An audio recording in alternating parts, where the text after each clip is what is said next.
বহরমপুর শহরেই 4 star deluxe premium hotel with luxury and comfort golden retreat. এখানেই জেলার একমাত্র ডিস্কোথেক, আছে রেস্টুরেন্ট, লাউঞ্জ বার, অত্যাধুনিক gym, spa, swimming pool, club মেম্বারশিপের সুযোগ। বহরমপুর শিল্প তালুকে গোল্ডেন রিট্রিট। সোমবার বহরমপুর জেলা প্রশাসনিক ভবনে মনোনয়নপত্র জমা করবে জঙ্গিপুর লোকসভার বিজেপি প্রার্থী ধনঞ্জয় ঘোষ। তার আগে জঙ্গিপুরের ম্যাকেঞ্জি মোড় থেকে অমরপুর পর্যন্ত বিজেপির তরফ থেকে একটি বর্ণাঢ্য মিছিলের আয়োজন করা হয়।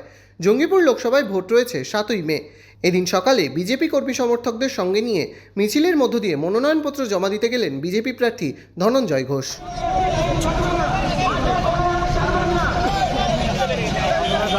আজকে আমাদের জেলা ও রাজ্যের সিদ্ধান্ত অনুসারে আগে থেকেই 15 তারিখ ডেটকে বেছে নেওয়া হয়েছিল।